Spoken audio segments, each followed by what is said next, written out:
This paper was presented by Venerable Nayaka at the 2020 AMI Conference on Progress Towards Myanmar's Sustainable Development Goals, SDG, at the University of Mandalay, 27th of January 2020.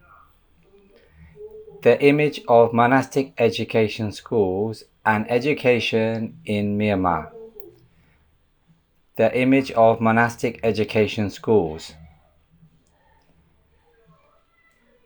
The Tipitaka literature, esteemed Buddhist scriptures, was brought to Bagan from Datun by King Anuradha with the help of Terashin Arahan in 1044 AD. In the Bagan period, the king encouraged the people of his country to establish monastic schools to enable their children to study these significant works.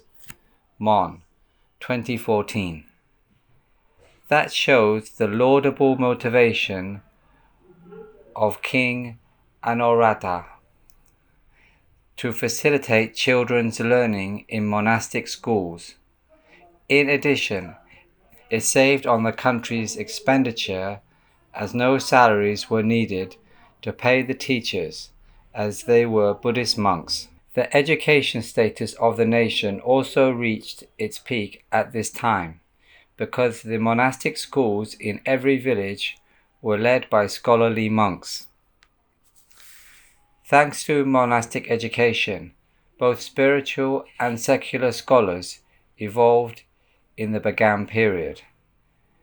Then in the Inwa period, eminent monk literary scholars such as Shin Mahasavamsa and Shin Mahatasara, and lay literary scholars like Myawadi Minji Usa and Yor Minji Upoline in the Gongbao period emerged. Even after the dethronement of the last king, King Dibor of the Gongbao dynasty in 1885, the monasteries remained intact as the schools with all the necessary resources for children to learn. Sir Arthur Bear, the first Chief Commissioner of Burma, attempted to incorporate the secular education system with monastic schools after seeing the facilities and wide spaces of their monasteries.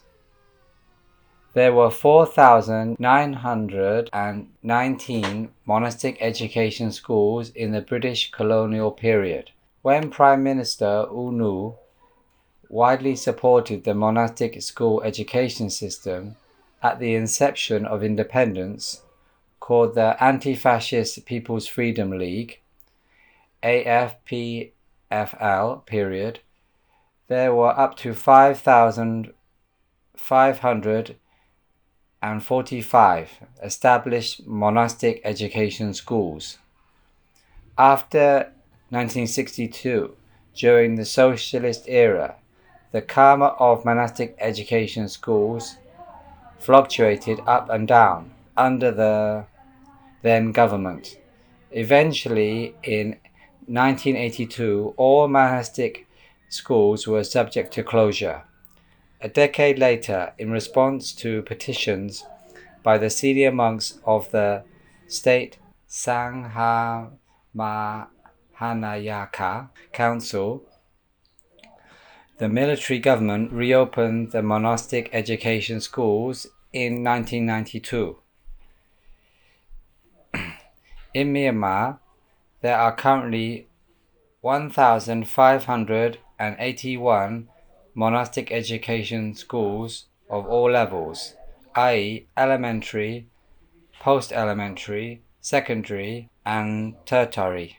In order to develop and make progress in monastic school education, the Monastic Education Development Group, MEDG, has been providing teacher training and administrative courses for monastic school staff. The education system in Myanmar. The headwaters from which the mainstream of Myanmar education has formed are monastic education schools led by Buddhist monks. The beginning of Myanmar education is from monastic schools, as the saying goes.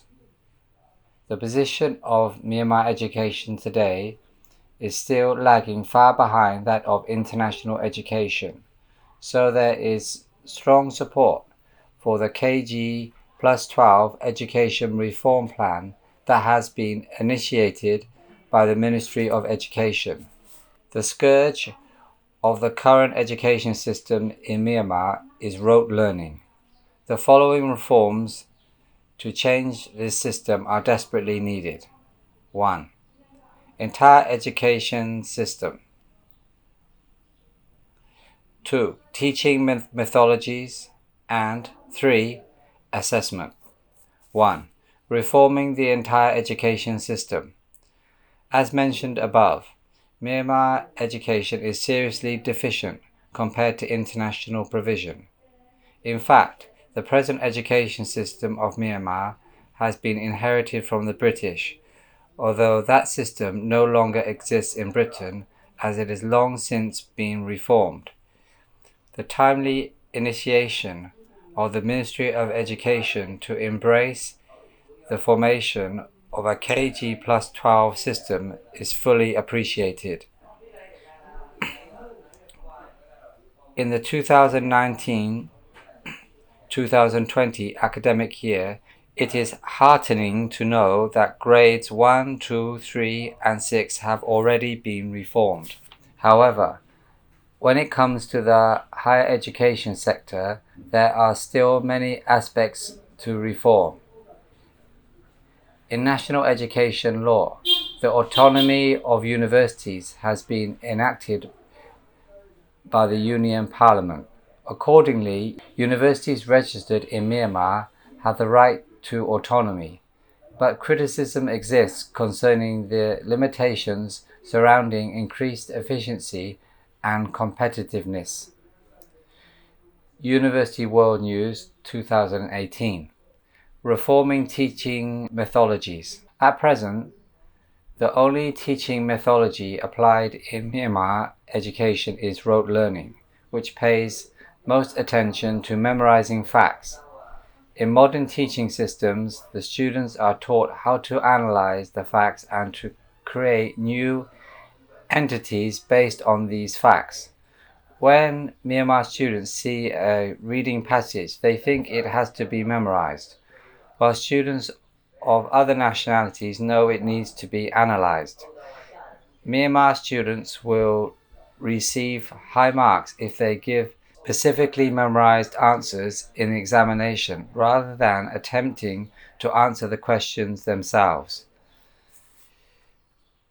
Visits to many countries to observe their education systems has revealed very different approaches. For example, a trip to the United World College UWC in Singapore witnessed grade 8 students sitting an examination looking at a projector screen displaying the comment, "Facts are important, but if you do not analyze, they are useless." The students were using the facts on the screen and applying them to present their own views.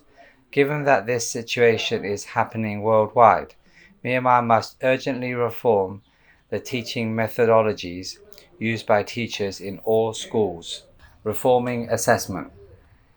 The present assessment practice in Myanmar, with matriculation at the end of the education process, is a legacy of the British. Britain has reformed its national education assessment systems many times since the end of the Second World War. It is astonishing that Myanmar has been using the same education system until now. Daily assessment of the activities for each and every student is routinely used in classrooms globally.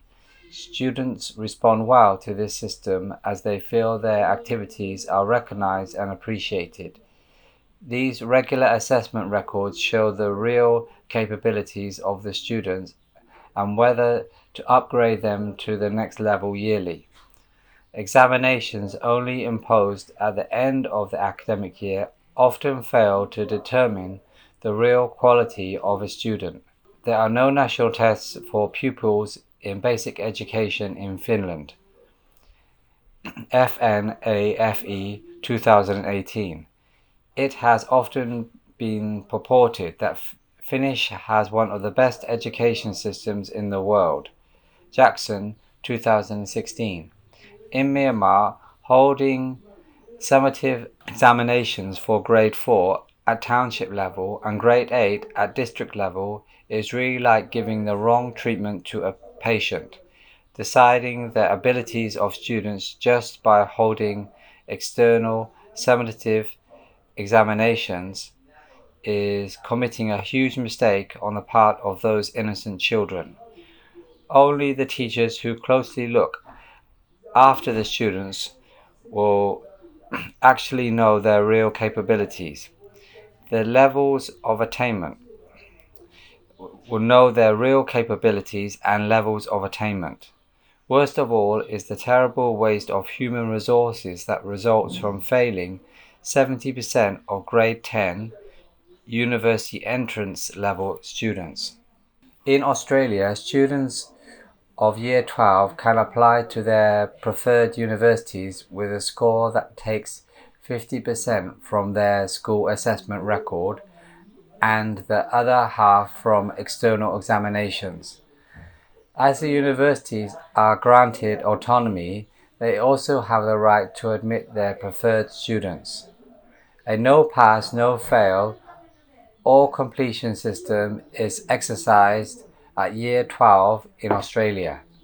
Therefore, given the holistic nature of international education, we suggest that students who pass grade 10, as per the status quo, should enter university directly. Those students who complete the courses under standard assessment should be awarded a completion certificate. They should have the chance to apply to their preferred university and sit an entrance exam for that university.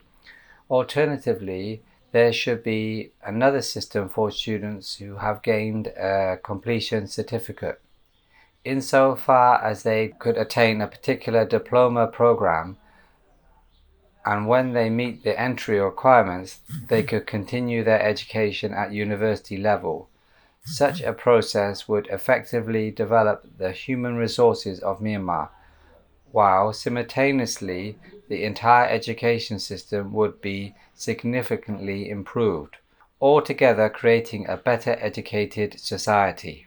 Venerable Nayaka, BSc Chemistry, State Advisor, President, Pongdowu International University, recorded by Simon Allen.